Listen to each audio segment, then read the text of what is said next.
Bien, bonjour à tout le monde. Alors, c'est la rentrée de l'Université ouverte de Versailles. C'est toujours un moment important, toujours avec des personnalités qui nous font part de leur expérience. Et aujourd'hui, je suis sûr que vous êtes heureux de voir la présence de Marie de Henzel. Marie de Henzel, tout le monde connaît son expérience, mais je vais rapidement vous relater sa carrière. Et elle est en présence donc d'Olivier Lenaire, qui est journaliste, que je vous présenterai également rapidement. C'est l'occasion aussi pour moi, avant de dire un grand merci à toute l'équipe de l'université, à sa directrice Julie Palacios, qui est là. Merci Julie pour ce travail. Merci également pour l'accueil, comme chaque année, dans ce magnifique théâtre. Merci Geneviève Dichon. Et puis, vous dire aussi que toute l'équipe de la culture est heureuse de pouvoir participer à ces événements et avec une programmation extrêmement nourrie que l'on a pour cette année 2024-2025. On va parler en année scolaire. Donc, merci à Jean-Marie Kinberg et à toute son équipe de la direction des affaires culturelles et puis les élus à la culture. Je ne l'ai pas vu tout à l'heure, Emmanuel de Crépy. Elle est là, Emmanuel. Ça y est, Emmanuel, tu es sorti de ton attel. Parce qu'Emmanuel, c'était... Voilà, elle n'a maintenant plus son plâtre, car Emmanuel s'était cassé la cheville pendant les vacances. Et puis tous les élus à la culture ici présents. Voilà, vous dire que... Donc, Marie de Henzel, vous savez, elle est psychologue, elle est psychothérapeute et écrivaine. Connue pour son engagement à l'amélioration des conditions de la fin de vie, ses ouvrages, ses 2 rapports au gouvernement, ses prises de parole sur le sujet qui ont vraiment contribué à faire évoluer l'image du vieillissement et du grand âge dans notre société. Donc, psychologue clinicienne au sein d'un service de psychiatrie au centre hospitalier régional de Villejuif. Ensuite, elle intègre la première unité de soins palliatifs créée en France à l'hôpital international de l'Université de Paris, qui a été créé par François Mitterrand. Elle partage son temps entre cette unité, une unité de soins SIDA à l'hôpital Notre-Dame du Bon Secours. Elle va relater cette expérience auprès des personnes en fin de vie dans un livre, La mort intime, qui était à l'époque préfacé par le président de la République, François Mitterrand, et qui a été traduit dans une vingtaine de langues. Puis ensuite, il y aura plusieurs rencontres qui auront lieu avec le président. Et pour le 20e anniversaire de la mort du président François Mitterrand, elle publie son ouvrage « Croire aux forces de l'esprit » qui dessine les contours de sa personnalité intérieure qui était assez méconnue. De 1996 à 2002, elle transmet l'expérience d'accompagnement acquise auprès des personnes de fin de vie à travers conférences, formations destinées aux professionnels de santé. Puis vous avez été membre du comité de l'Observatoire national de la fin de vie. En 2005, Philippe Douste-Blazy, qui est ministre de la Santé à l'époque, lui confie une mission de diffusion sur la culture palliative. Il met en œuvre une de ces mesures de son rapport, la création d'un numéro Azur, ce numéro a accompagné la fin de vie.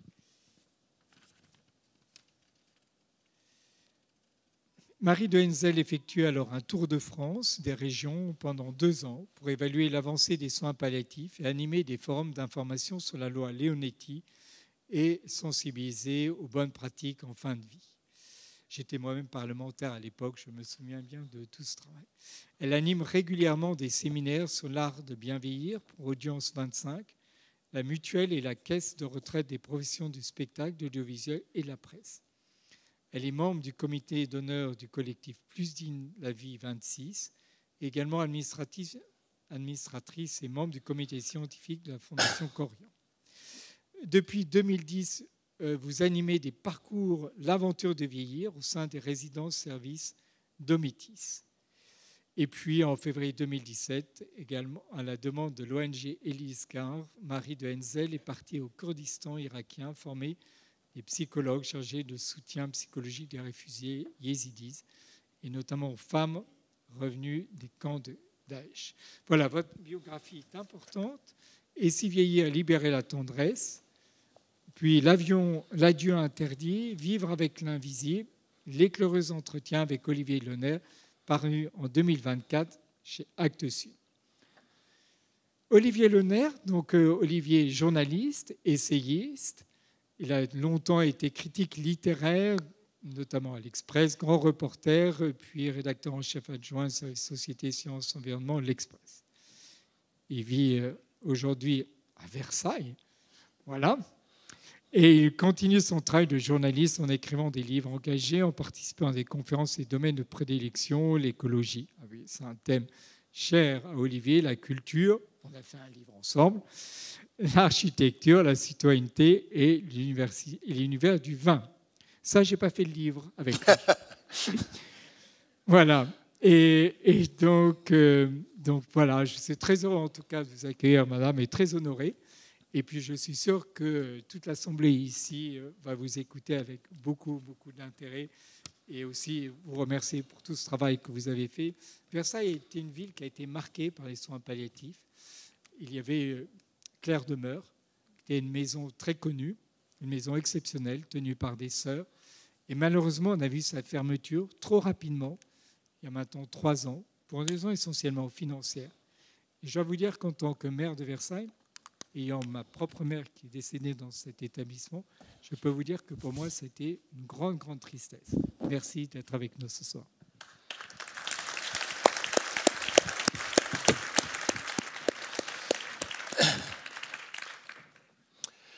Bonsoir à toutes et à tous et merci beaucoup François pour cet accueil chaleureux qui ne nous étonne pas de toi. Merci aussi à Jean-Marie Guinbert, Emmanuel de Crépy et Julie Palacios de nous avoir invités, Marie et moi, à échanger avec vous autour de ce thème hautement d'actualité qu'est l'art de bien vieillir. Ce n'est en effet un secret pour personne que presque partout sur la planète, l'humanité vieillit. Et ce serait une erreur de croire que ce phénomène ne touche que les nations riches. Quasiment tous les pays, y compris l'Inde, la Chine et même le continent africain, sont en effet concernés par la baisse de la natalité et donc le vieillissement de leur population. Alors que Malthus au XVIIIe, puis Ehrlich dans les années 1960 annonçait l'explosion de la bombe démographique, ce phénomène n'a pas eu lieu, ou du moins pas au point qu'il se l'imaginait. Les immenses progrès réalisés dans le domaine de la santé, de la technologie ou de l'éducation des femmes, mais aussi l'enrichissement des pays en voie de développement où a émergé une vaste classe moyenne, ont beaucoup réduit le nombre de naissances, tandis que les personnes âgées, elles, vivent de plus en plus longtemps partout dans le monde. Quelques chiffres pour mieux prendre la mesure de cette tendance de fond. En 10 ans, l'Iran est passé tout récemment de 6 enfants par femme à 2 seulement. Le taux de natalité des pays dits en voie de développement est passé, lui, de 6,1 enfants par femme en 1963 à 2,4 en 2022. Et même en Inde, le pays le plus peuplé de la planète, où l'âge médian de la population est de 28 ans, les plus de 60 ans devraient être en 2046 plus nombreux que les moins de 15 ans. Et ne parlons pas des pays riches. Au Japon, actuellement, près d'un tiers de la population a plus de 65 ans. L'Italie atteindra ce même niveau en 2030, l'Allemagne en 2040. Quant à la France, le cap serait franchi dès 2070, puisque l'Hexagone est passé de 2 enfants par femme en 2010 à 1,68 enfants en 2023. Loin, très loin donc, des 2,1 nécessaires pour renouveler les générations. Les conséquences politiques, économiques, sociales, sociétales de ce vieillissement sont incalculables et représentent, avec le dérèglement climatique, le plus grand défi de notre XXIe siècle. Comment financer les retraites? Comment éviter à nos aînés dépendants de finir misérablement dans des EHPAD dépassés ou débordés? Comment inventer de nouvelles solidarités quand les jeunes générations n'ont plus le goût, le temps ni l'espace pour prendre en charge leurs vieux parents comme c'était le cas autrefois? Quel cadre légal donner à la fin de vie? Mais surtout, Comment arriver à bien vieillir dans un tel contexte ? Parmi tous ces sujets sur lesquels nous échangeons, Marie et moi, dans notre livre dont François vient de parler, nous avons choisi de ne traiter ce soir que la dernière question que je viens d'évoquer, l'art de bien vieillir, car elle est en quelque sorte la clé de toutes les autres, la mère des batailles, comme disent les stratèges. Apprendre tôt à bien vieillir, malgré les obstacles, malgré les handicaps, est en effet la clé qui nous aidera à lutter contre la maladie, l'isolement, le pessimisme, la dépendance. Du tableau souvent sombre du vieillissement de nos sociétés, nous avons donc, nous, choisi de ne retenir ce soir que la bonne nouvelle, celle de l'incroyable augmentation de la durée de vie depuis la Seconde Guerre mondiale. Mais encore faut-il savoir faire de ces années supplémentaires une chance et non un enfer. Longtemps, l'art de bien vieillir, célébré par les philosophes dès l'Antiquité, n'a concerné qu'une toute petite poignée de privilégiés. Aujourd'hui, le sujet n'a plus rien de théorique et en France, d'après les statistiques, nous pouvons espérer vivre en moyenne entre 15 et 20 ans à la retraite. Une première dans l'histoire de l'humanité, à condition bien sûr, je le répète, de ne pas passer à côté de cette formidable opportunité. Plus facile à dire qu'à faire, me direz-vous. Et je vous rassure, c'est aussi ce que je me suis dit. Voilà pourquoi, en tant que journaliste fraîchement retraité, je me suis inscrit en 2023 à un séminaire de Marie de Henzel sur l'art de bien vieillir. Je ne vous cacherai pas qu'en suivant ce séminaire, j'avais aussi en arrière-pensée l'idée de lui proposer ce livre d'entretien, juste pour y voir un peu plus clair sur ces sujets délicats et me faire mon idée personnelle en toute liberté, en toute sérénité, comme c'est peut-être aussi votre cas en venant ici ce soir. Dès que vous abordez ces questions avec des spécialistes, les philosophes apportent une réponse philosophique, les médecins une réponse médicale, les économistes une réponse économique, les politiques une réponse politique et les lobbyistes, bien sûr, une réponse de lobbyistes. Si bien qu'à les entendre se contredire sur ces questions si complexes, on finit par renoncer à essayer de se faire une opinion personnelle, à la fois étayée et éclairée. Or, à l'issue de ce séminaire, je voyais bien que Marie, dont j'avais aussi lu quelques-uns de ses livres, avait une vision plus large, plus humaine, plus concrète et plus complète à proposer. Loin des tabous, des sentiers battus et des intérêts particuliers, cette éclaireuse avait, grâce à sa longue expérience, ses méthodes originales et son ouverture d'esprit, des pistes vraiment innovantes à proposer, mais sans jamais tenter de les imposer. Ce sont donc ces expériences et ces propositions très concrètes que nous souhaitons partager avec vous ce soir. Dans un premier temps, je vous propose donc de découvrir l'étonnant parcours de Marie qui permet de mieux comprendre l'originalité de son approche, puis de passer en revue ses conseils pour bien vieillir. Ensuite, vers 18h, vous pourrez lui poser directement vos questions. Et enfin, de 18h30 à 19h, Marie dédicacera son livre à celles et ceux qui le souhaitent dans le hall du théâtre. Voilà. Mais avant, Marie, pour commencer, j'aimerais vous poser une question toute simple. Comment se fait-il que dans une société où l'on refuse depuis si longtemps de regarder le vieillissement, la fin de vie et la mort en face, vous avez décidé très tôt de vous pencher sur ces sujets tabous qui, il faut bien le dire, ne sont pas forcément réjouissants? Alors évidemment, il y a... Est-ce que vous m'entendez? Oui. Évidemment, je dirais, dans les choix de vie, il y a tout ce qui concerne l'enfance, tout ce qui concerne la réflexion que l'on construit dans une vie. Donc, c'est vrai que dans mon enfance, j'ai été très en contact avec la question de la mort. Je suis née après la guerre. Et pour vous donner simplement une image, ma grand-mère m'emmenait lorsque j'avais 10 ans. Et c'était l'été, c'était les soirées, les promenades de fin de journée au cimetière de Salles en Beaujolais. Très joli cimetière, d'ailleurs, à flanc de coteau. Et pendant qu'elle s'occupait d'arroser les géraniums sur la tombe de mon grand-père et de mon oncle, qui était mort à l'âge de 25 ans, moi, je m'ennuyais un petit peu. Je regardais les inscriptions sur les tombes et j'ai pris conscience, je me souviens très très bien, très tôt, de cette fragilité de la vie Et en même temps, du fait qu'effectivement, on pouvait mourir à 25 ans, on pouvait mourir à 4 ans, j'étais assise sur la tombe d'une petite fille de 4 ans, je me suis dit, c'est là que j'ai pris conscience que la mort faisait partie de la vie et qu'elle était là, en fait, pour réfléchir vraiment à ce qu'est la vie. J'ai pris conscience de ça très tôt. Donc je pense que c'est ce qui m'a d'abord conduit à ma profession de psychologue, parce que les psychologues s'intéressent justement à l'intériorité des personnes, elles les aident à traverser leurs épreuves, évidemment à démêler leur histoire, mais surtout à trouver un sens à leur vie.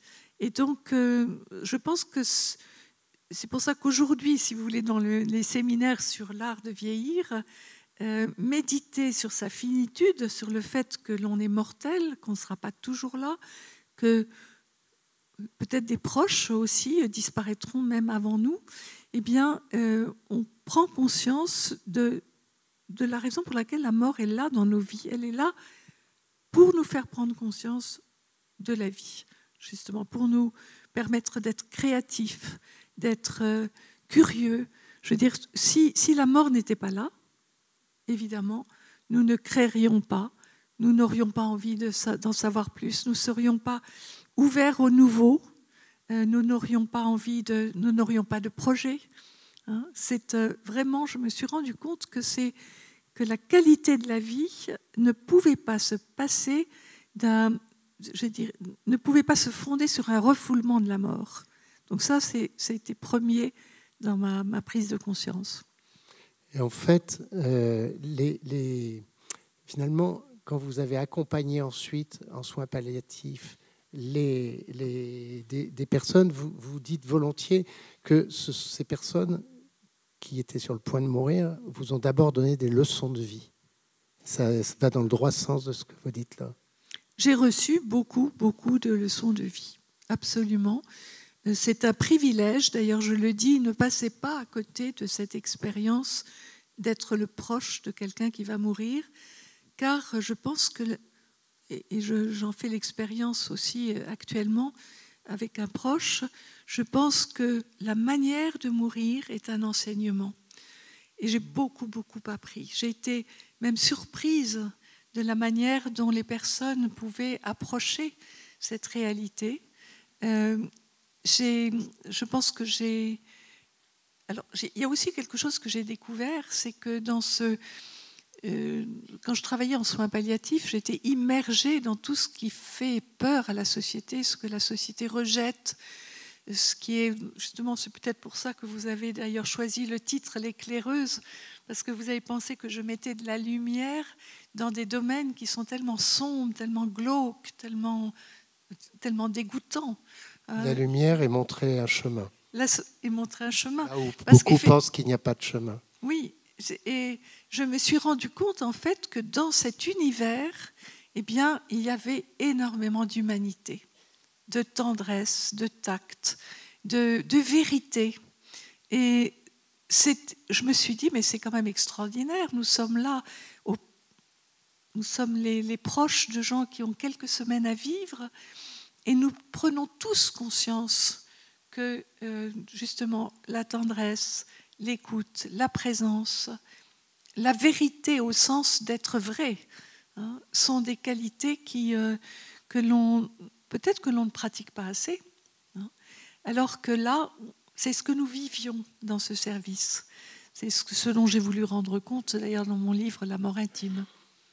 Vous étiez familière de la mort. Votre père, notamment, s'est suicidé. Et il y a eu beaucoup vous l'avez dit tout à l'heure, beaucoup de décès prématurés ou violents dans votre famille.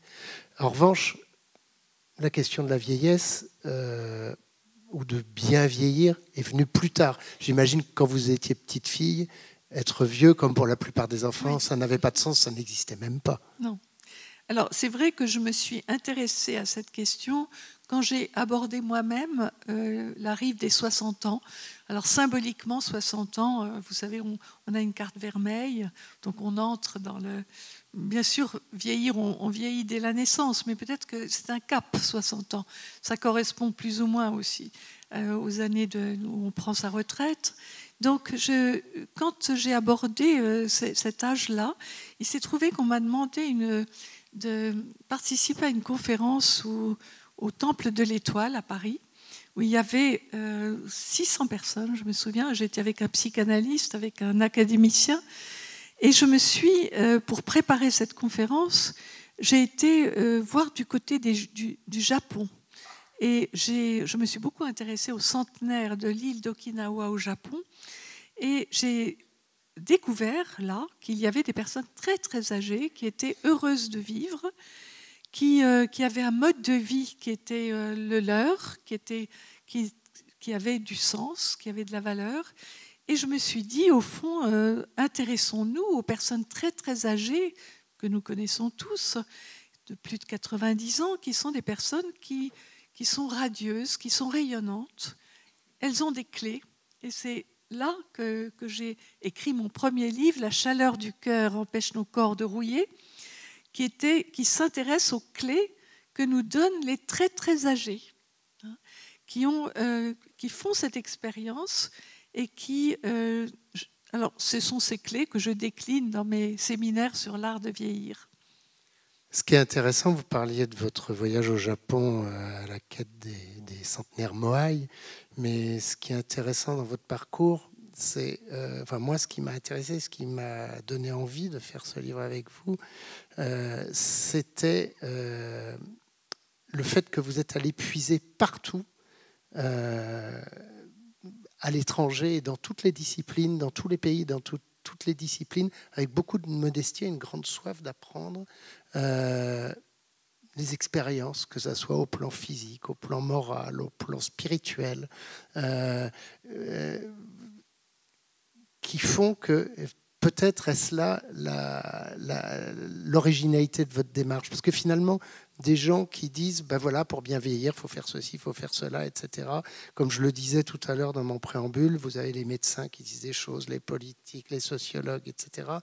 Vous, votre démarche, est-ce que c'est ça son originalité finalement? C'est-à-dire cette curiosité et cette ouverture d'esprit qui fait qu'on n'est pas là pour vendre une sauce ou une came, mais essayer d'avoir l'esprit le plus ouvert possible aux expériences.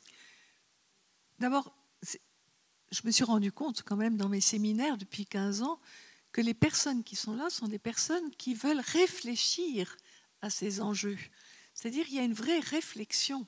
C'est pour ça que j'ose dire aujourd'hui que ma génération est une génération qui est à la fois consciente et responsable. Elle réfléchit à tous ces enjeux, bien sûr. Et alors, lorsque j'ai écrit mon premier livre, je me souviens très bien qu'on m'a dit, par exemple, la mutuelle à laquelle vous appartenez, la mutuelle des journalistes du spectacle, le directeur m'avait dit, c'est très bien, nous avons un plan bien vieillir qui était celui de Philippe Bas, avec bien s'alimenter, bouger, rester en lien. Ça reste valable, bien sûr, ce sont les fondements du bien vieillir, mais vous apportez autre chose, parce que vous avez une approche qui est à la fois psychologique et spirituelle au sens large. Alors quand je dis spirituel, ce n'est pas religieux, parce que effectivement, quand je dis que vieillir est une aventure, c'est une aventure parce que c'est d'abord un paradoxe. Hein, le corps décline. Je crois que c'est ce paradoxe que Victor Hugo cite en disant « Mon corps décline, ma pensée croît, dans ma vieillesse il y a une éclosion ». Le corps décline, c'est sûr, mais tout n'est pas destiné à décliner. Et entre autres, le désir, la curiosité, la créativité, aussi la réflexion, ce que j'appelle le voyage vers l'intériorité, la réflexion sur le sens de son existence. Et je me souviens que Bertrand Vergely, qui est un de mes co-auteurs aussi sur ce sujet, nous avons écrit un livre qui s'appelle « Une vie pour se mettre au monde », il disait si on a la chance d'être en vie à 75, 80, 85, 90, eh bien ce n'est pas pour rien. Nous avons quelque chose à explorer. Alors cette idée m'a beaucoup plu. Je me suis dit, c'est vrai, c'est une exploration, c'est une inconnue, vieillir. On va l'explorer et c'est évidemment une aventure spirituelle parce que ce n'est pas une aventure physique, bien sûr.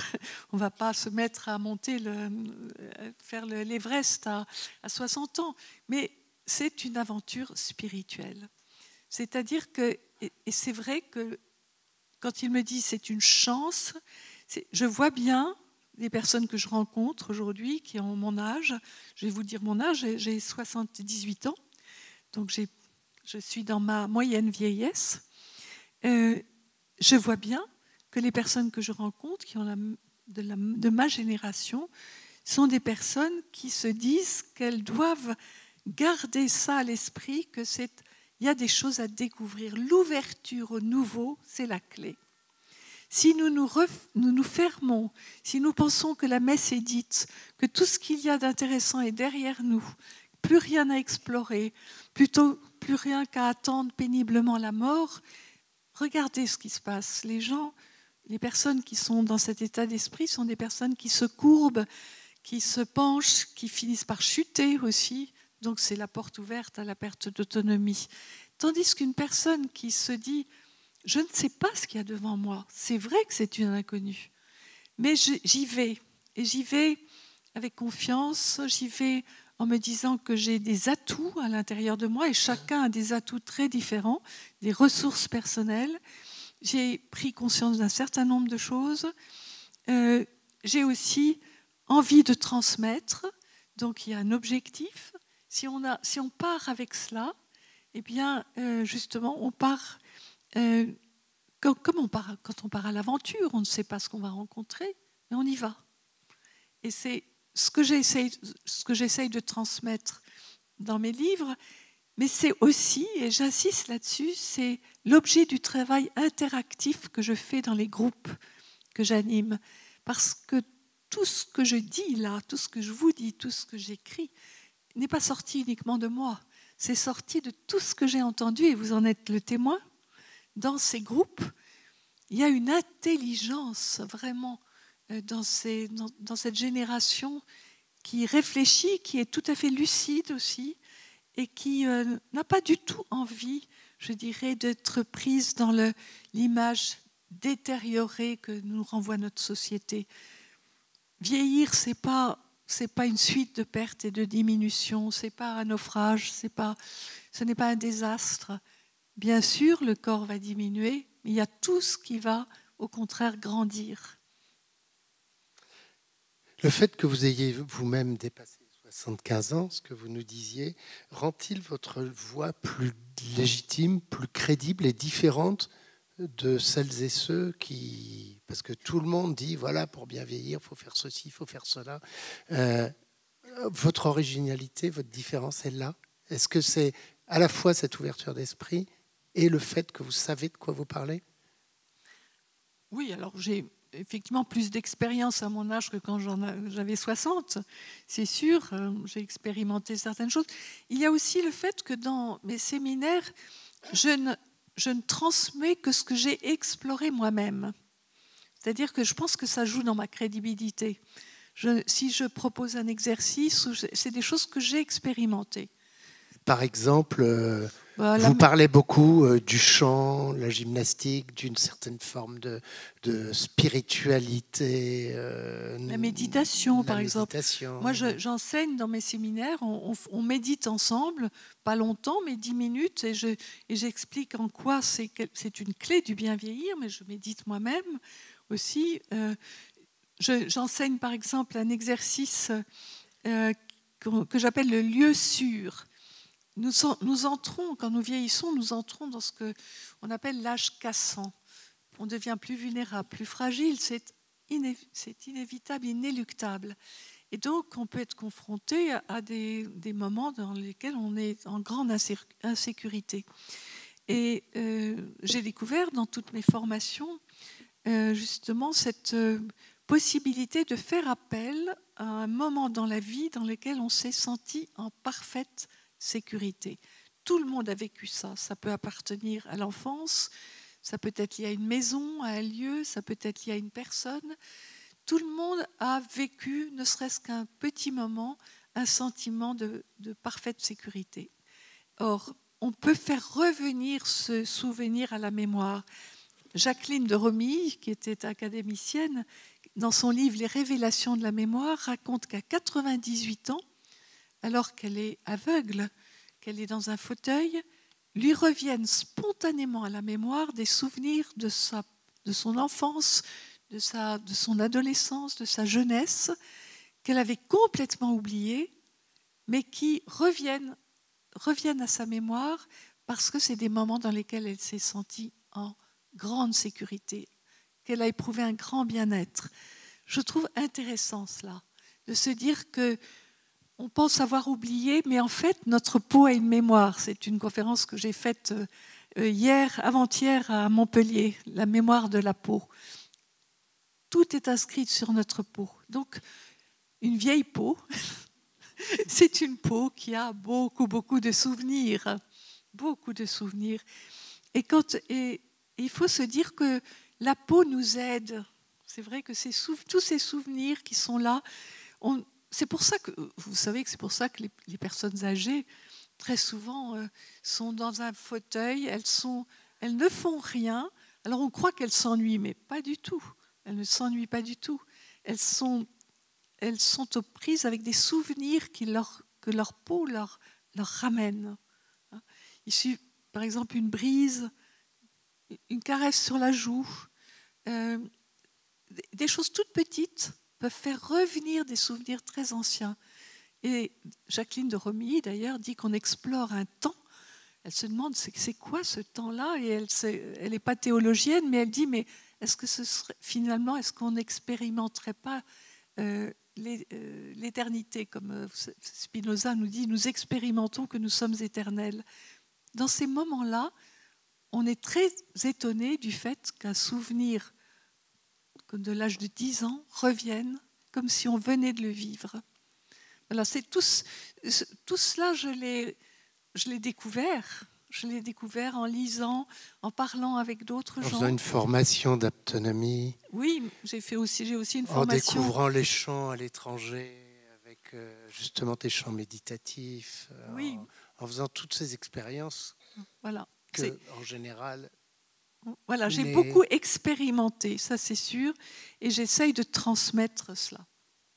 Très bien. Vous dites volontiers que en fait, la retraite, ça doit se préparer très tôt et que l'autonomie, pour éviter la dépendance, ça s'apprend très tôt et donc il faut être dynamique, ouvert à l'autre, etc.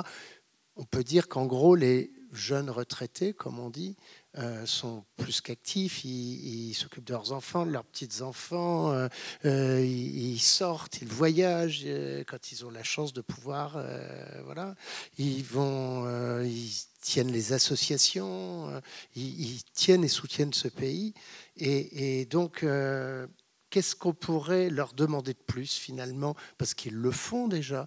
Est-ce qu'il faudrait leur demander en plus d'aimer leur âge? Ou alors est-ce que ça veut dire que toute cette suractivité fait qu'ils cherchent à fuir leur réalité? Il faut rester actif, ça c'est sûr.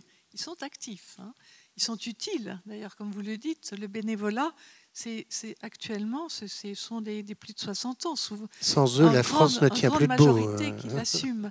Donc, voilà, bien sûr, il faut rester actif. C'est une des parties, c'est des clés. Mais il faut aussi aimer son âge. C'est-à-dire ne pas être suractif pour oublier qu'on est vieux, mais au contraire, accepter. Et ça, c'est peut-être là qu'il y a qu'il y aurait un progrès à faire.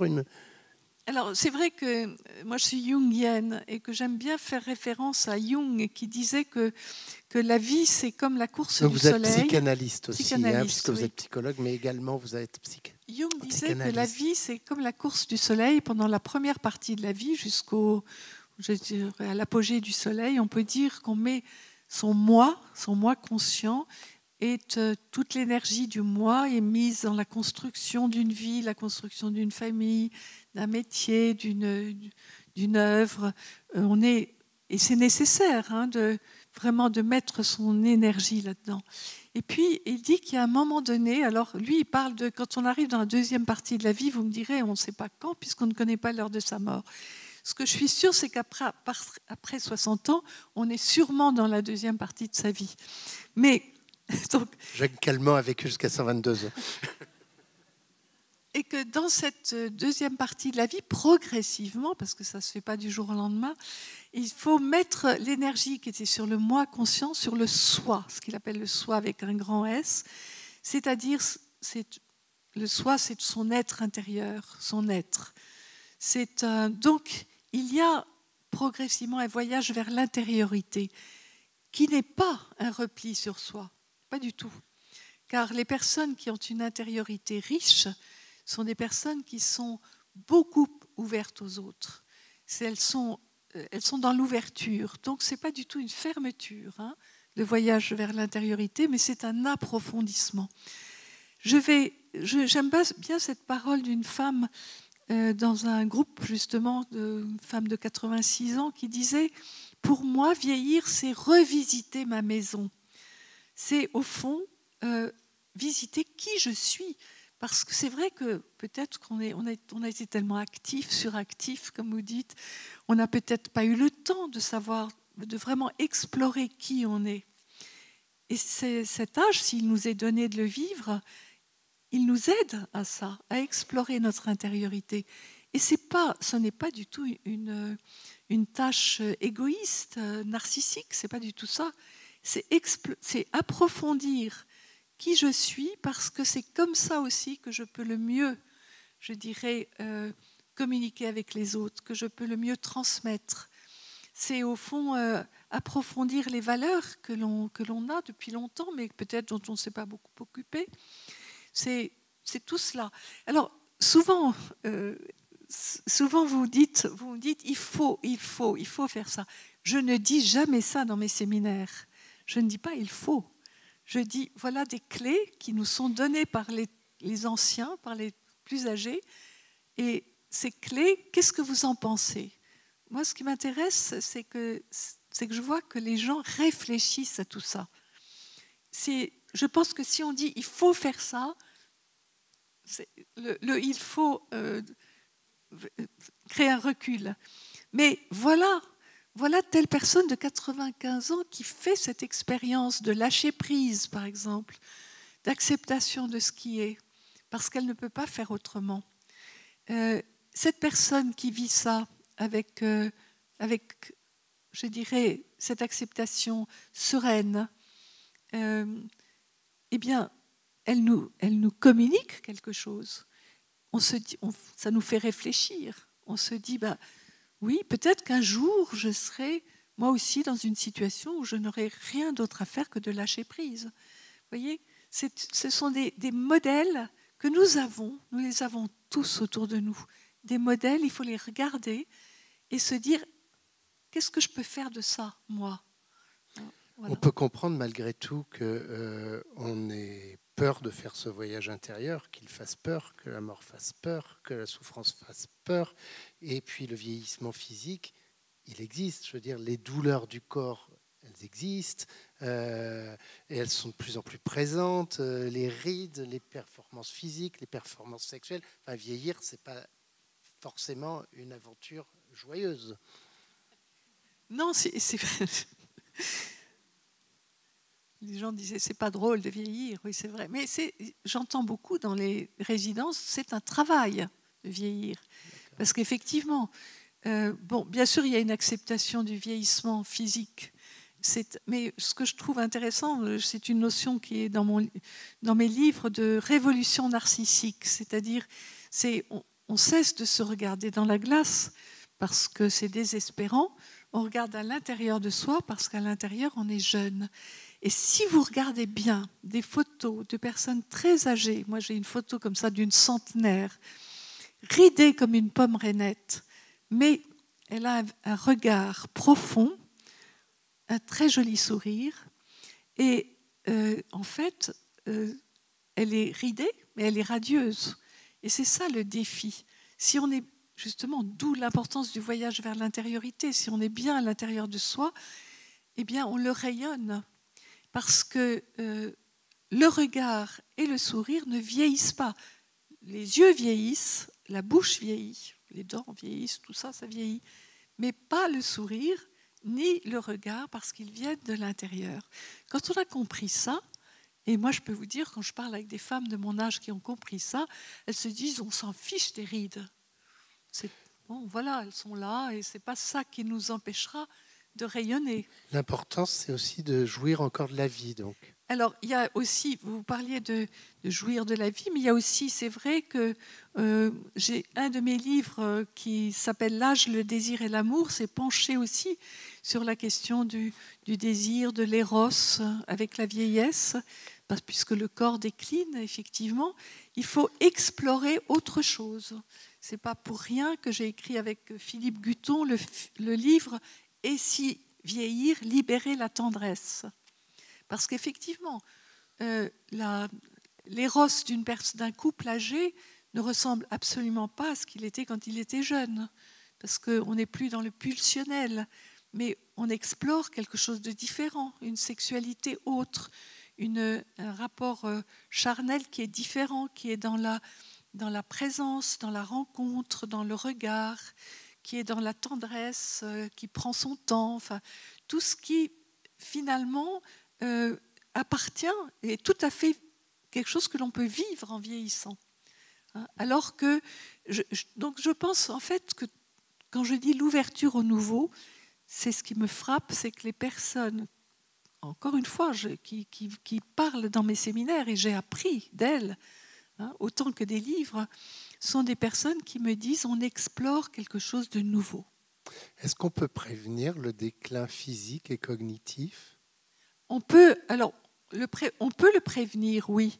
On peut le prévenir d'abord parce qu'aujourd'hui, on sait des choses qu'on ne savait pas. D'ailleurs, quand j'ai écrit mon premier livre, c'est qu'on connaît beaucoup de choses sur la plasticité cérébrale, sur le fait que notre cerveau continue à fabriquer des connexions de neurones, que tout ça, on ne le savait pas, donc on n'est pas du tout destiné, on n'a pas un stock de neurones qui s'épuise, c'est faux. Mais alors c'est très intéressant de voir quelles sont les activités que le cerveau aime. Le cerveau déteste la routine, donc il aime le changement. C'est pour ça que je dis souvent dans mes séminaires, introduisez un petit changement tous les jours. Changez de café pour aller prendre votre café le matin, changez de trottoir, apprenez quelque chose que vous ne saviez pas la veille. Enfin, c'est le changement. C'est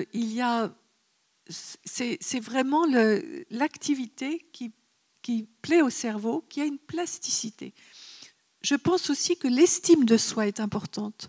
Je me suis rendu compte que des personnes qui perdent l'estime d'elles-mêmes, et là, c'est vrai que le regard de notre société sur cette question du vieillir est peut-être un regard qui fait beaucoup de mal, parce que quand on présente le vieillissement comme étant vraiment, je dirais, un désastre, on n'aide pas les personnes à garder l'estime d'elles-mêmes. Il faut tout faire pour garder l'estime de soi et pour je dirais, nourrir l'estime que nous avons, je dirais, c'est un travail presque de solidarité entre nous dans une même génération, de nous aider à garder justement cette estime. Et là, on en vient peut-être à une question aussi dont je parle dans mes livres, c'est cette solidarité intragénérationnelle. Alors, si vous me donnez juste une seconde, Marie, je voudrais parmi ces choses que vous conseillez, vous parlez aussi beaucoup de quelque chose qui vous est cher, c'est avoir un projet, développer son envie de vie, ce que vous appelez trouver son ikigai. Là, on revient au Japon. Oui, c'est un concept japonais, l'ikigai, c'est ce qui fait qu'on se lève le matin, qu'on a envie de vivre cette journée. C'est ce qui donne la joie de vivre. Et je pense que c'est très important de bien savoir ce qui nous donne de la joie à chacun. Et ce sont des sources de joie sont évidemment différentes pour chacun. il faut identifier sa source de joie et se dire, est-ce qu'aujourd'hui j'ai donné de l'énergie à ce qui me donne de la joie? Tout cela, finalement, ça se décrète, ou alors est-ce que ça se décide, ou alors est-ce que c'est quelque chose qu'il faut travailler, qui appelle une discipline, une prise de conscience très tôt? Vous dites aussi, par exemple, qu'il faut on en revient toujours, c'est que aborder la question de la mort, plutôt que de l'éviter, est le meilleur moyen de vivre mieux avec ce sujet. Oui, c'est ce qu'on disait au début, hein, bien sûr. Mettre de côté la question de la mort, ça n'aide pas. Il faut se dire que nous sommes mortels, donc faisons du temps qui nous reste à vivre vraiment quelque chose d'intéressant, de fécond, d'heureux. Mais concrètement, comment on s'y prend? Alors, que pour ça, pour développer son ikigai, encore une fois, je renouvelle ma question, c'est-à-dire finalement, est-ce que c'est quelque chose qu'il faut décréter? Il n'y a pas une recette. Ce que je vois, ce que j'expérimente dans les séminaires que je fais, c'est que je lance ce sujet, par exemple, et c'est très intéressant de voir comment ça parle à chacun. Hein, comment ça me parle, ça? Qu'est-ce que j'en pense? Est-ce que c'est... Et là aussi, tout le monde n'est pas non situé au même niveau par rapport à tout ça. Donc, moi, je pense que je lance des pistes et il faut se les approprier et se dire, voilà, il y a quelque chose d'intéressant derrière ça. Où sont les obstacles pour moi? Qu'est-ce que je pourrais faire pour aller dans ce sens? Je pense que c'est beaucoup... D'ailleurs, c'est une façon de revenir sur cette solidarité intragénérationnelle. Je pense qu'il faut beaucoup en parler entre nous. Je le dis beaucoup. Je dis parlez avec vos amis, parlez avec des gens du même âge que vous, de la même génération. Parce que c'est en mettant en commun la réflexion de chacun, les trucs que chacun a. Parce que voilà, chacun explore, et tout cela est très très riche. Je pense que je crois qu'il y a une clé très importante là. On a effectivement le sentiment que toute une génération, la génération des boomers, a, en gros, donc les gens qui sont nés après-guerre, quoi, jusque dans les années 65, quoi, en gros, ces gens-là ont une conscience différente. Tout simplement parce que c'est eux qui jouissent et qui profitent de ce nouveau temps de retraite qui est, encore une fois, quelque chose d'entièrement nouveau. Et donc, ça veut dire qu'il faut tout repenser différemment. Je le disais au début, le contexte a complètement changé. Autrefois, il y avait des solidarités qui n'existent plus parce que les jeunes n'ont plus le temps, plus les moyens et puis plus les lieux, puisqu'ils sont en ville. Voilà. Donc, il n'y a plus les lieux pour s'occuper de leurs vieux parents. On voit dans les EHPAD, moi je le vois avec ma mère, que beaucoup de gens sont très abandonnés, et c'est absolument terrible. Donc, effectivement, quand on parle de cette solidarité intergénérationnelle... la solidarité intergénérationnelle est en train peu à peu de s'effacer, même s'il y a plein d'exceptions, heureusement. Et ça veut dire que vous préconisez de la remplacer par une solidarité intragénérationnelle. Est-ce que c'est ça aussi qui peut nous permettre d'échapper, entre guillemets, à l'EHPAD? On peut espérer. Par quoi remplacer les EHPAD? On peut espérer. D'abord, je pense que je pense que c'est en train de se faire doucement. Hein. Les choses ne se font pas comme ça. C'est en train de se faire doucement parce qu'effectivement, je disais que ma génération est une génération qui est consciente et responsable. Elle n'a pas envie non plus d'être un poids pour ses enfants. C'est ce que j'entends dans tous les séminaires. On ne veut pas être un poids pour nos enfants. On ne veut pas être un poids pour la société. Donc nous devons nous appuyer les uns sur les autres. Et dans une même génération, vous avez des gens plus robustes et d'autres plus fragiles. Là, tout le monde n'est pas pareil. Vous avez un vieillissement robuste. Les plus robustes peuvent aider les plus fragiles. Et je trouve que c'est magnifique ce qui se passe justement dans ces groupes qui ont pris conscience de ça et qui, par exemple, imaginent un habitat, alors on en vient au béguinage solidaire, un habitat de petite taille dans lequel on va décider ensemble de ce que l'on veut partager. Chacun est chez soi, bien sûr, mais ensemble, les gens ont un logement, mais ils sont ensemble parce qu'ils ont des activités qu'ils décident de faire ensemble.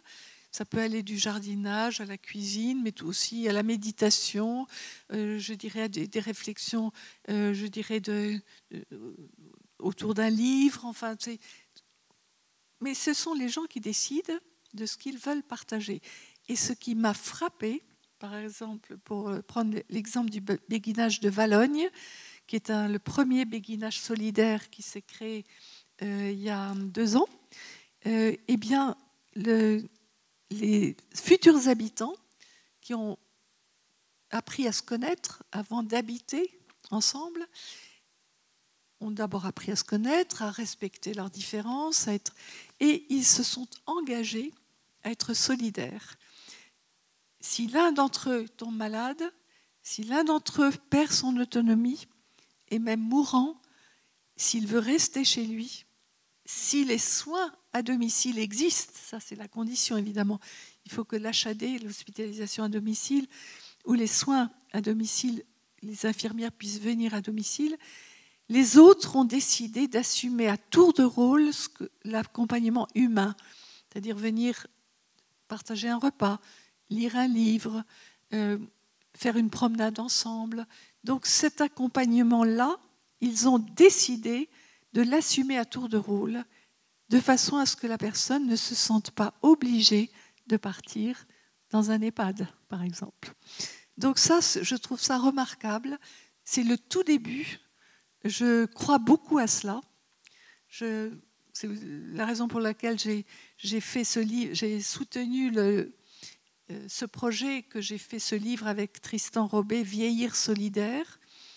Je pense que c'est aussi quelque chose qui peut aussi se développer dans les résidences-services, parce que bon, je fais ce travail avec les résidences Domitis aussi, où je fais une conférence chaque fois qu'une résidence s'ouvre depuis 1 an. Je fais un peu un tour de France des résidences Domitis, dans lesquelles il y a un groupe de parole qui est mis en place, qu'on appelle le parcours, l'aventure de vieillir.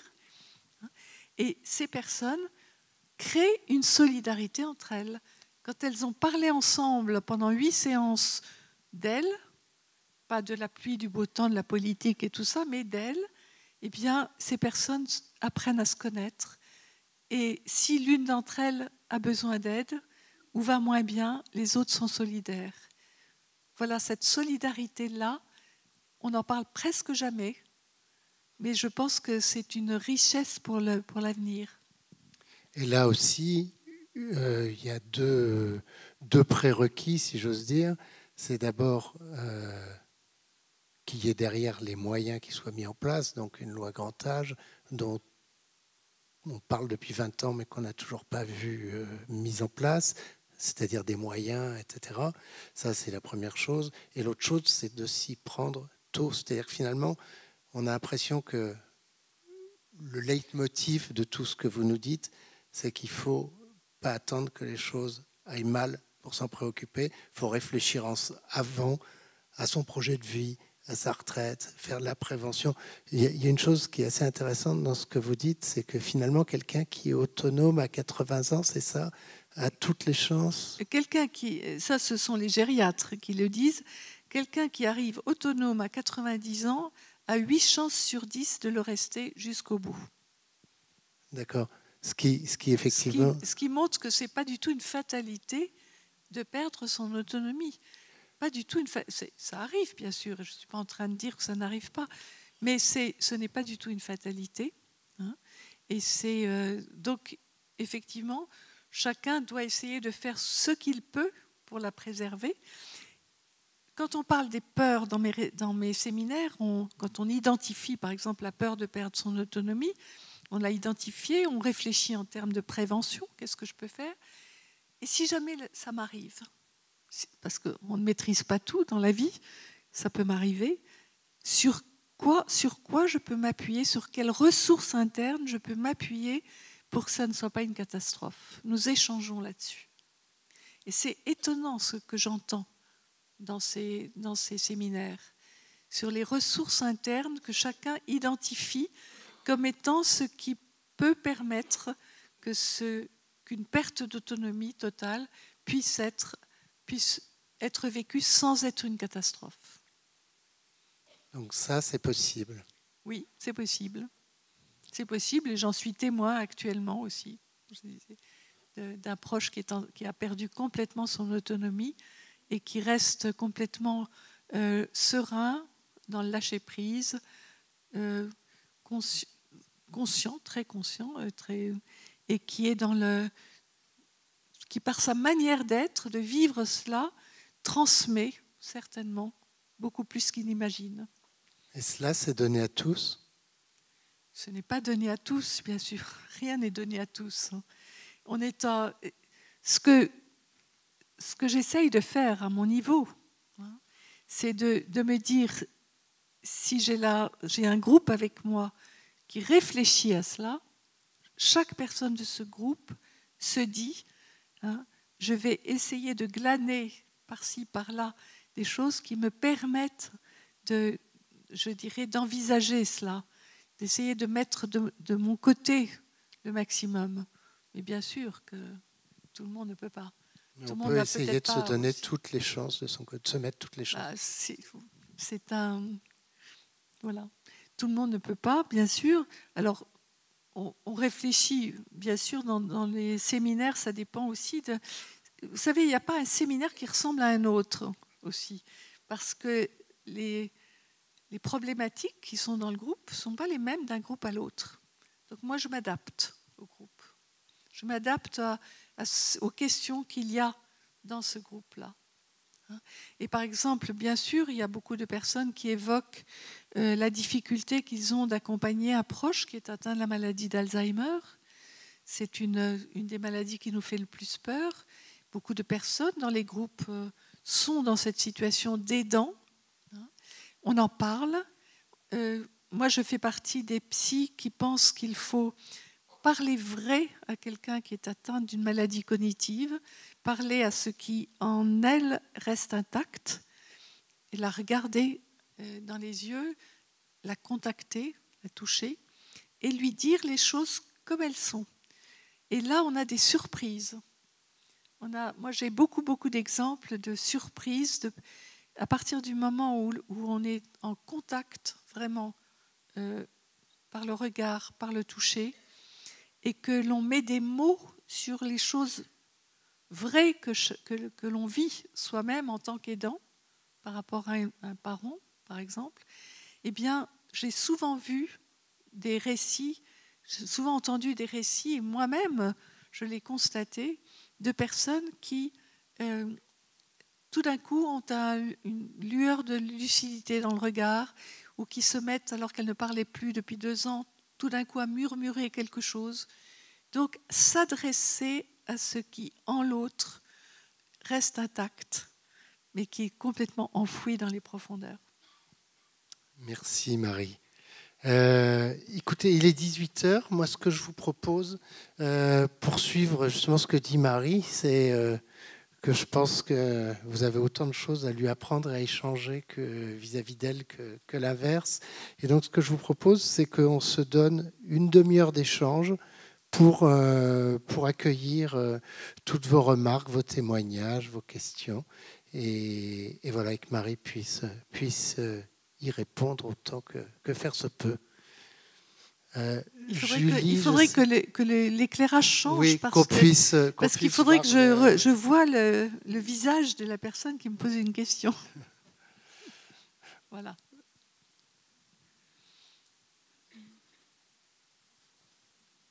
C'est toujours la première intervention qui est la plus compliquée. Ah oui, là, une personne, oui. Attendez, vous allez avoir un micro. Vous devriez avoir un micro, je pense. Merci. Oui, bonjour. En fait, je suis confrontée à des personnes âgées qui, des fois, disent « je m'ennuie, je ne sais pas quoi faire ». Et moi, je dis « mais pourquoi vous ne faites pas ci » ou « pourquoi tu ne fais pas ça », etc. « Ah ben oui, mais je vais me retrouver qu'avec des vieux ». Et en fait, c'est quelque chose qui revient assez souvent comme remarque, c'est-à-dire que des personnes âgées ne veulent pas se retrouver avec des vieux, ils veulent se retrouver avec des jeunes. ou en tout cas avec des plus jeunes. Et en fait, par rapport à ce que vous parliez donc de béguinage solidaire, etc., est-ce qu'il n'y a pas quelque chose qui peut gêner à ça, qui est finalement dans l'être même de ces personnes qui disent... D'un côté, on a l'impression qu'ils acceptent leur vieillesse, mais d'un autre côté, ils ne veulent pas se retrouver avec des gens vieux comme eux. Voilà. Alors, je l'ai souvent entendu, ça c'est vrai, mais dans le béguinage, par exemple, ce que disent les habitants du béguinage de Valognes, c'est que ce n'est pas du tout incompatible. Ils sont avec des personnes de la même génération qu'eux, avec lesquelles, vous avez compris, ils ont créé une sorte d'amitié, hein, ils se connaissent, ils se soutiennent, mais c'est très ouvert sur la ville. Et, par exemple, les hommes du béguinage ont décidé de créer un atelier de bricolage et de l'ouvrir aux jeunes de la commune pour leur apprendre des trucs. Les femmes aussi ont ouvert un cours de cuisine de vieilles recettes. Par exemple, ils sont ouverts sur l'extérieur. Donc, il y a aussi des jeunes qui viennent. Et puis, je vais vous dire une chose. Si des personnes créent une amitié entre plusieurs personnes de la même génération, ça ne veut pas du tout dire qu'ils se coupent des plus jeunes. Et au contraire, je pense que les jeunes ont très envie de sentir que leurs parents vont bien, qu'ils sont bien dans ce qu'ils vivent. Et que, au contraire, je dirais, les liens intergénérationnels vont être, à mon avis, renforcés par la solidarité intragénérationnelle. Parce qu'il y a quelque chose qui fait peur dans l'isolement des vieux et des vieilles, voyez, qui fait qu'on n'a pas envie d'y aller. Et puis qu'eux-mêmes se sentent faire partie finalement de tout un pan de la population qui serait finalement exclue. Voyez ? Donc, je ne sais pas si je réponds à votre question, mais je pense que ce n'est pas du tout incompatible, mais j'ai souvent entendu ça, comme vous.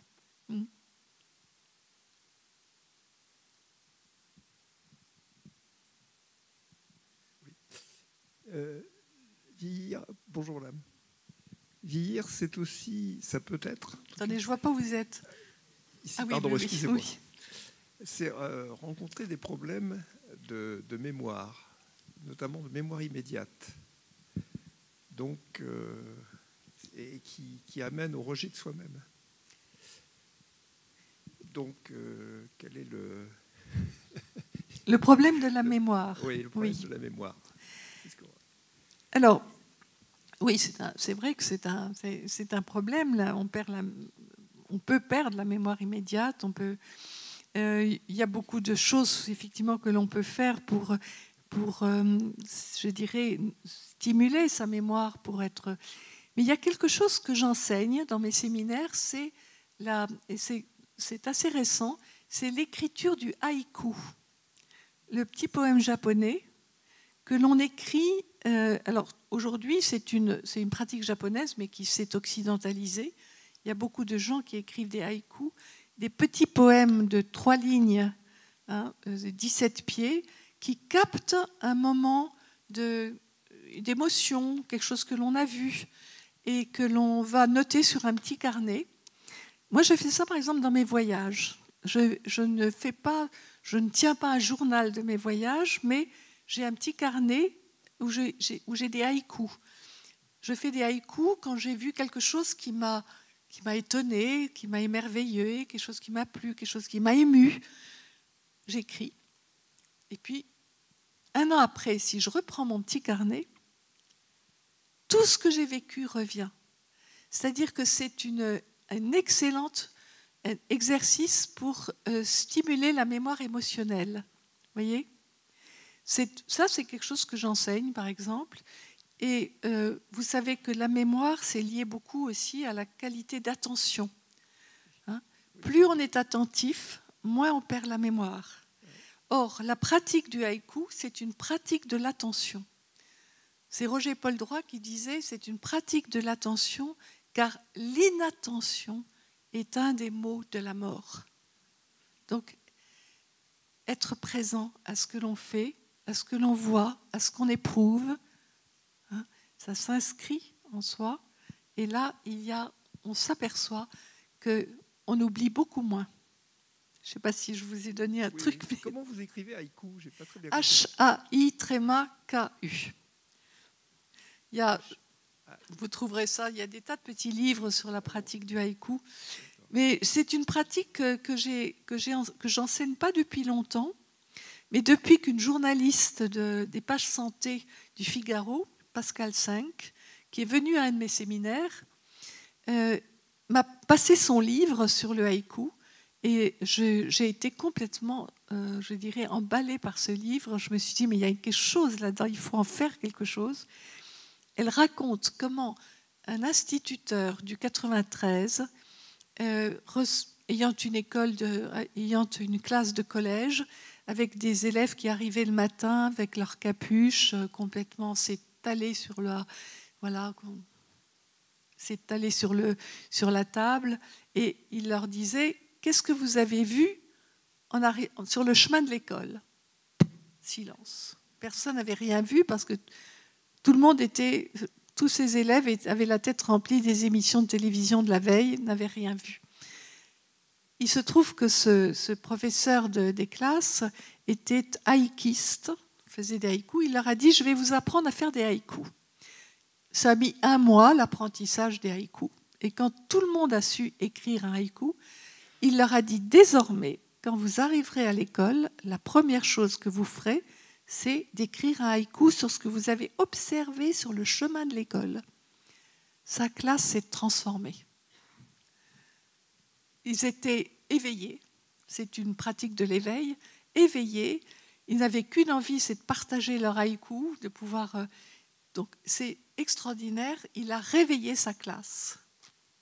Donc vous voyez, quand j'ai lu ça, je me suis dit, il faut faire ça avec des personnes qui vieillissent aussi, parce qu'effectivement, c'est une pratique de l'attention, une pratique de l'éveil, et que tout cela contribue évidemment à nourrir sa mémoire. Merci, madame. Voilà. Merci.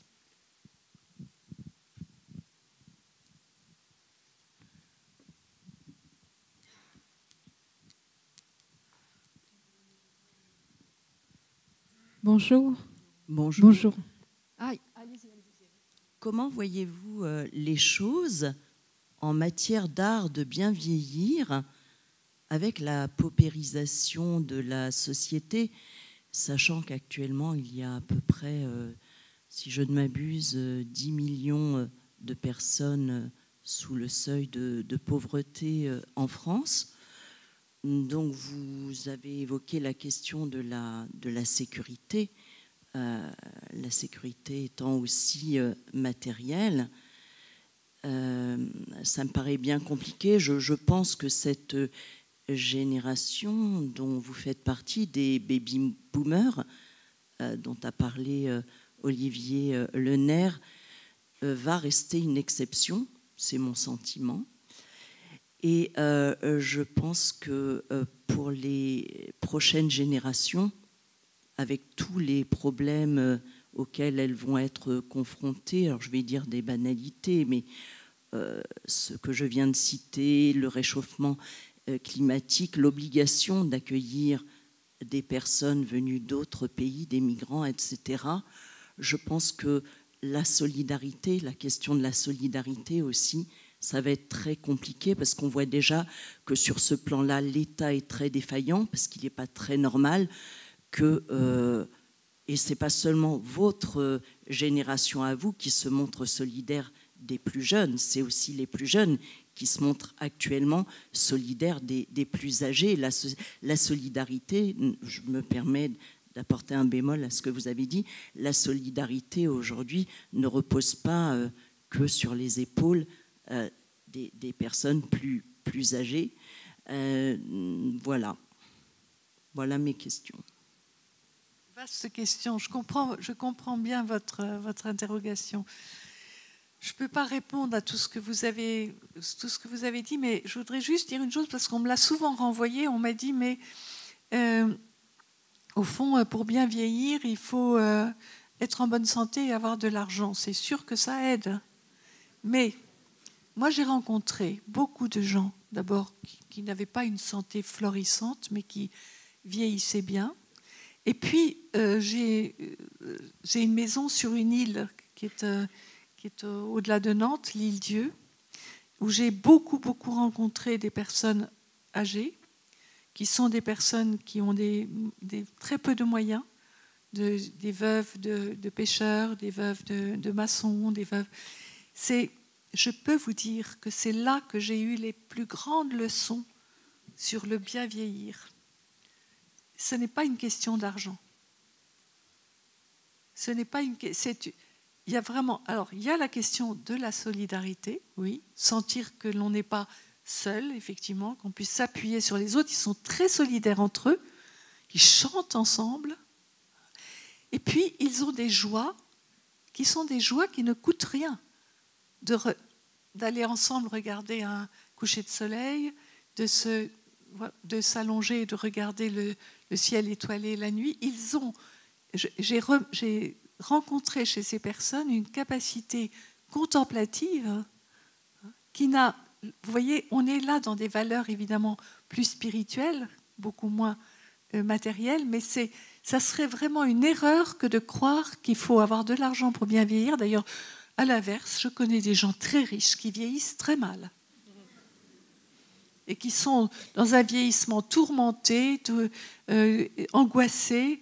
Et donc, voilà. Mais ceci dit, les questions que vous posez sont des vraies questions et je veux dire, on n'a pas vraiment de réponse parce que je ne sais pas, voilà, que nous soyons une génération, ça nous l'est reproché d'ailleurs, béni des dieux, parce que nous avons eu les 30 glorieuses, nous avons eu une période sans, je dirais, nous avons connu la croissance, c'est évident, nous en sommes conscients, mais peut-être que c'est aussi pour ça que nous nous disons essayons de ne pas peser trop lourd, je dirais, justement en nous laissant vieillir sans conscience. Bon. Oui. Excusez-moi, je n'ai pas parlé que de la question matérielle. J'ai dit que la mort, et vous le savez très bien, était à l'œuvre tout au long de la vie et qu'elle va l'être de manière encore plus aiguë, je pense, dans les décennies qui vont venir, aussi parce qu'il y a des problèmes extérieurs comme le réchauffement climatique. Il va y avoir certainement d'autres problèmes. On a eu le Covid, il va y avoir d'autres problèmes de ce genre. Donc je ne parle pas que ce que vous dites, c'est que la longévité va raccourcir. Ça, c'est sûr. L'espérance de vie va raccourcir. Je pense que vous avez raison. L'espérance de vie peut être beaucoup plus courte, hein, c'est sûr. Mais, encore une fois, vieillir, c'est pas forcément vieillir dans un grand âge. On a parlé du grand âge, mais vieillir, c'est vivre. Hein, c'est vivre en assumant aussi la détérioration du corps, qui est inéluctable, et comment le vivre, comment l'assumer, comment essayer de le prévenir le plus possible. Ce sont toutes ces questions. Mais vous avez raison, je pense que l'espérance de vie va diminuer. J'ai une question, s'il vous plaît. Oui. Alors vous êtes une question. Oui. Je voulais savoir comment trouver l'équilibre, enfin la limite quand on s'occupe, quand on est près d'une personne très âgée. J'ai fait une expérience cet été, j'étais chez un ami dont le père avait 96 ans, encore autonome, bon, avec une canne, mais en fait, je voulais être tout le temps avec lui parce que je le voyais tellement fragile. Et vous avez dit tout à l'heure que parfois les personnes sont dans leurs souvenirs. Donc comment trouver la limite entre s'en occuper et puis les laisser un peu tranquilles? Il faut leur demander ce qu'ils... Oui, mais parfois, ils n'osent pas vous le dire.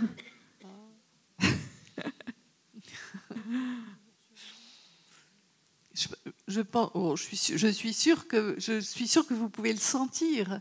On sent bien quand on devient un peu envahissant pour quelqu'un ou pas. Bon, je pense que... Mais ce que vous dites à travers votre question, c'est qu'effectivement, il y a des personnes qui ont besoin de beaucoup de contacts, qui ont besoin d'être beaucoup entourées, puis d'autres qui ont besoin de solitude, qui ont vraiment... moi, j'écris actuellement le dictionnaire amoureux de la solitude pour les éditions Plomb, qui sortira en juin prochain. La solitude est un besoin pour les personnes âgées. Elles ont besoin, ce n'est pas du tout... Alors, je ne parle de solitude et pas d'isolement. L'isolement, c'est un poison. Ça, nous devons lutter contre l'isolement, mais la solitude, les gens ont besoin de solitude. Et par exemple, c'est une chose qui souvent m'est rapportée par de proches d'aidants, de parents qui sont d'ailleurs dans un EHPAD et qui disent que leurs parents leur disent mais c'est épouvantable, je voudrais être seule, on me met la télévision, on m'impose la télévision pour me distraire alors que je voudrais juste être seule avec mes pensées, mes souvenirs, laisser ma pensée divaguer. Vous voyez, il y a un non-respect du besoin de solitude des personnes âgées. Alors, après, c'est juste, je pense qu'avec un peu d'intuition on arrive à trouver la juste attitude. Merci. Bonjour. Bonjour. Juste, je suis ici, je suis au fond. Ah oui, au fond. Bonjour. Voilà, je suis jeune retraité et j'ai assisté récemment à une session organisée par la CNAV pour les jeunes retraités, justement. C'était sur le bien vieillir, sur les occupations que pouvaient faire, etc. Très rapidement, la réunion, où il y avait surtout des jeunes retraités, donc nés dans à peu près 1960, 59, dans ces eaux-là, a tourné à l'aigre. Parce que finalement, tout ce qui était développé, les trucs, bien vieillir, etc., les gens, ils parlaient qu'ils ont attendu pratiquement 1 an avant d'être payés par leur retraite, que les dossiers étaient infernales à préparer, c'est-à-dire que les caisses retraites faisaient tout pour ne pas payer, et certains ont même dit qu'ils avaient eu des personnes qui leur ont dit on essaie de moins payer possible parce qu'il va y avoir trop de retraités, c'est trop dur à gérer, donc on met des bâtons pour que les gens n'aient pas leur retraite. Enfin bref, et les problèmes de mutuelles qui sont hyper chers, en fait des problèmes de base, c'est-à-dire et ils posaient la question comment, quand on est retraité, compléter ces petites retraites qui... et en fait, personne ne veut de nous à l'extérieur. Les trentenaires, les quarantenaires, etc., vous êtes à la retraite dégagée maintenant. Donc, si vous voulez, c'était pas avec les jeunes retraités aujourd'hui, ils n'arrivent pas avec des petites fleurs super. On va passer encore 30 ans de notre vie à aller faire des croisières, aller faire des activités, etc., des voyages. Non, c'est comment on va faire pour assurer le minimum. Oui, alors c'est organisé par la CNAV. Bon, donc aussi, mais bien sûr que, je dirais, il peut y avoir ce niveau de préoccupation, bien sûr. Il peut y avoir ce niveau de préoccupation que je comprends aussi, bien sûr. Ça fait partie des peurs aussi. Est-ce qu'on aura assez de moyens pour vivre la vie qu'on a envie de vivre? Oui. Simplement, bon, c'est sûr que moi, je ne peux pas répondre. La CNAF peut peut-être répondre, ou des mutuelles peut-être répondre à ce niveau de préoccupation financière, économique. Moi, c'est sûr que les séminaires que j'anime sont des séminaires... Je suis psychologue, je ne suis pas du tout compétente pour répondre à cette peur-là ou cette interrogation-là. Et que les gens qui s'inscrivent à mes séminaires savent que ça va être principalement, je dirais, de l'ordre d'un échange au niveau psychologique et spirituel. Hein, bon, donc, mais je comprends aussi qu'il y ait cette inquiétude, hein, bien sûr, qu'il y ait cette inquiétude chez les jeunes retraités. Oui. Mais je n'ai pas de réponse là. le fait, par exemple, comme l'évoque monsieur, qu'ils se sentent rejetés, d'après ce qu'il dit,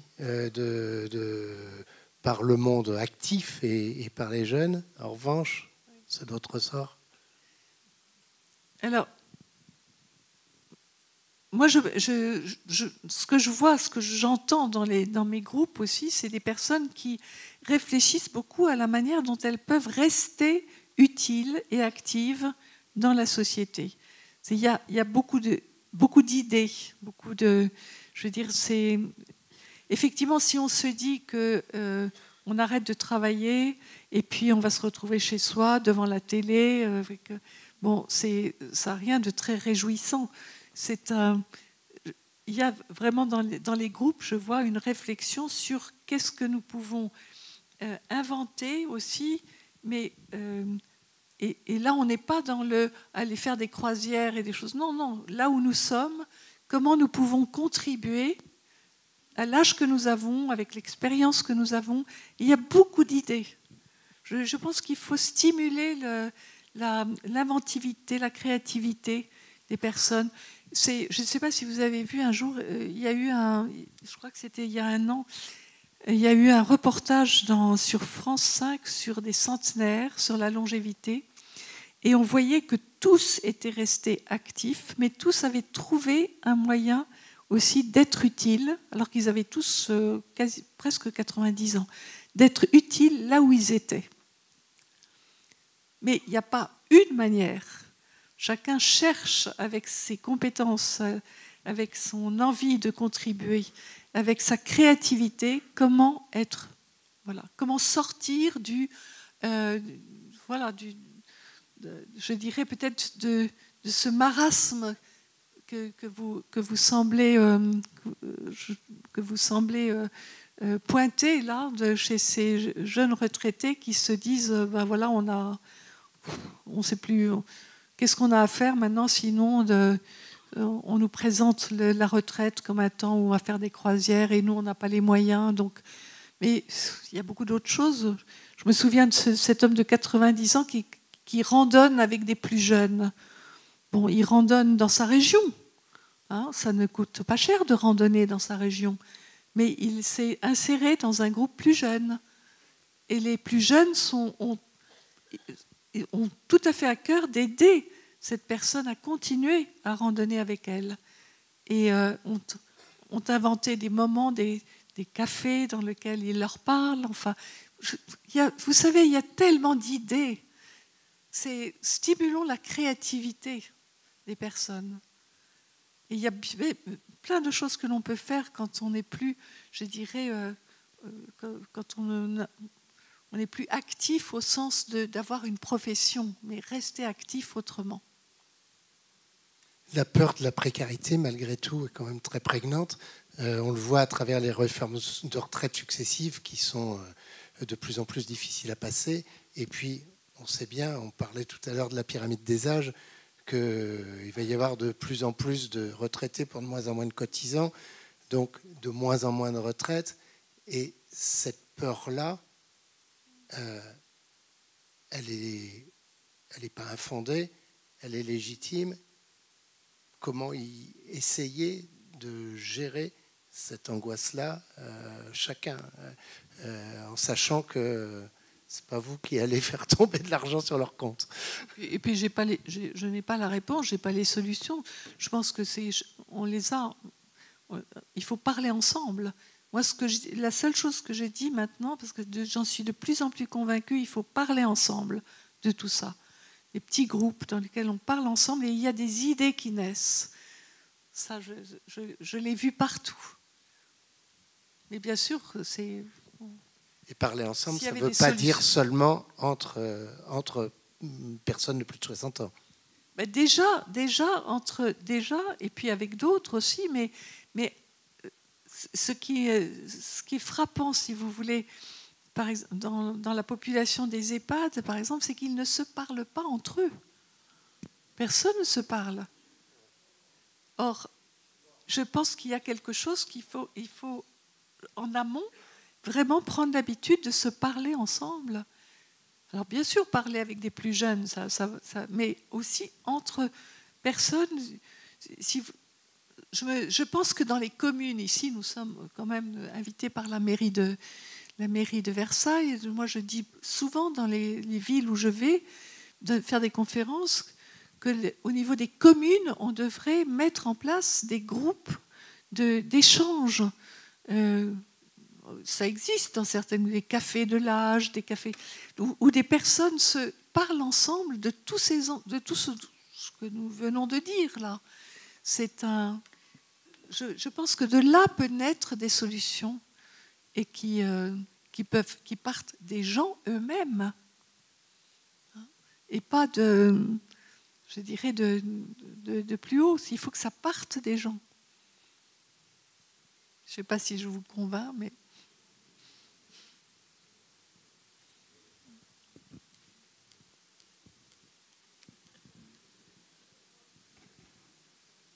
Je voudrais vous dire que vous m'avez convaincu en parlant de la parole et en parlant de l'échange. Mais je voudrais donner un petit détail sur ce que j'ai vécu moi-même.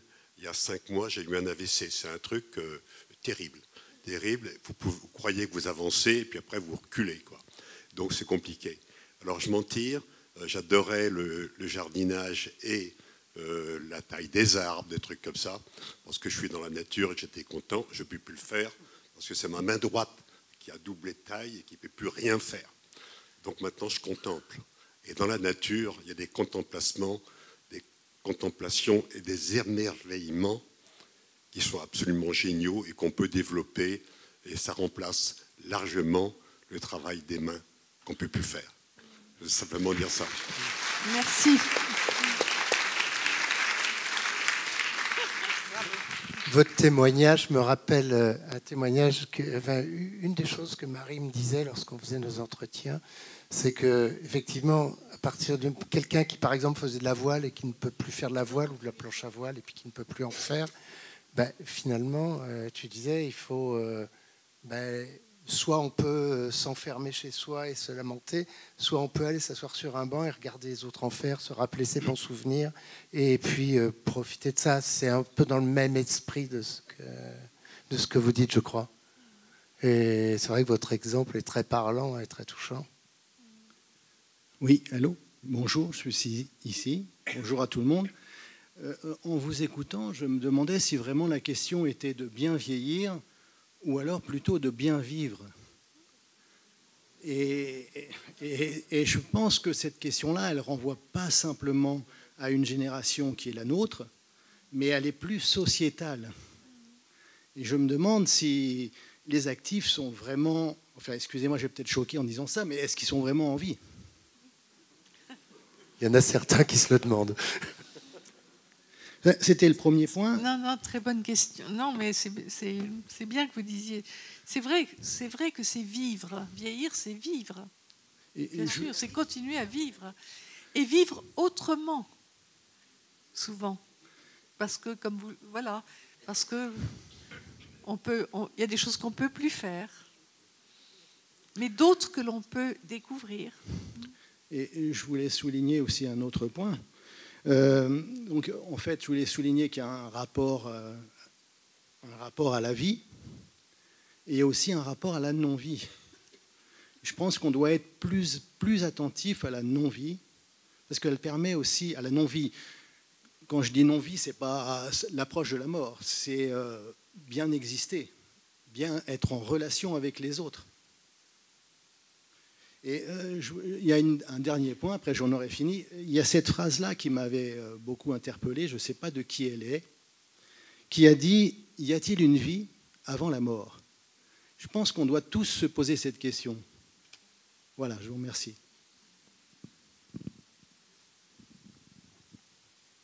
Moi, ça me touche beaucoup ce que vous venez de dire, puisque, je vais dire, dans les années où j'ai travaillé en soins palliatifs, l'objectif que nous avions avec des personnes qui avaient statistiquement 3 semaines à vivre, et c'est statistique, c'était de leur permettre vraiment d'être pleinement vivants avant de mourir. C'était ça, l'objectif. Et c'est... Bon, voilà. Une chose qui est touchante dans ce cadre-là, c'est aussi ce travail que tu as fait dans le désert marocain avec des gens qui étaient quasi mourants. Tu peux nous développer cela? Oui, j'avais dans les années 92, dans les années SIDA, en fait, j'avais créé une association de soutien psychologique et spirituel, là aussi, au sens large, de personnes atteintes du VIH. Et l'association s'était donné comme objectif d'emmener des groupes de malades ou de personnes atteintes du VIH avec des accompagnants. C'était généralement la moitié du groupe était des malades et la moitié des aidants, des accompagnants. Et nous partions marcher. Et nous avons beaucoup marché dans le désert marocain, tunisien. On faisait des méharés. Donc il y avait des chameaux qui portaient les bagages, mais les gens marchaient. Et puis c'était... Donc les gens que j'ai emmenés dans les années 92, les jeunes, c'était beaucoup de jeunes, étaient des jeunes qui avaient 2 ans maximum à vivre. Et ils s'étaient inscrits parce qu'ils voulaient vivre l'expérience du désert, les nuits dans le désert. C'est une expérience qui est spirituelle, profonde, et qu'ils voulaient faire cette expérience. Donc, l'association s'était donné ça comme objectif. Et je me souviens qu'il y avait des moments très, très forts. Je me souviens que lorsque nous sommes arrivés la première fois dans les environs de Zagora, dans le sud du Maroc, je leur avais proposé, puisqu'ils étaient tous concernés par la question de la mort, je leur avais proposé d'écrire leur testament spirituel sur une feuille de papier, sur un sommet de dune, en se disant, si je n'avais plus qu'1 heure à vivre, qu'est-ce que j'écrirais? Et tout le monde a été d'accord pour ça, ils se sont éparpillés partout.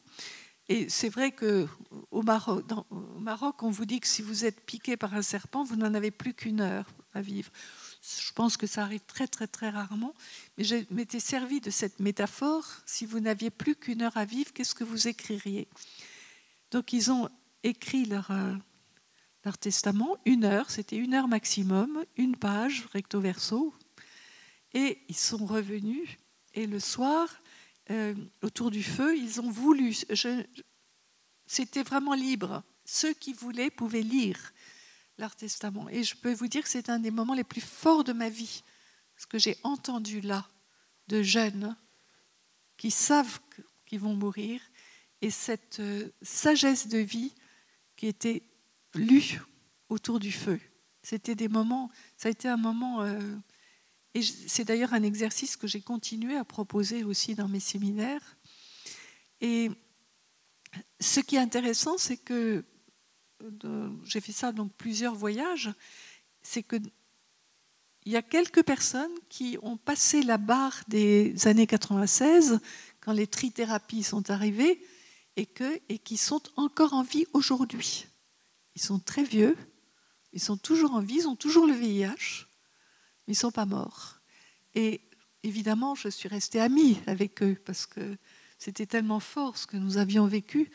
Et ils me disent à quel point l'écriture de ce testament spirituel les a complètement mis en rapport avec les valeurs de leur être. Ce qu'ils avaient.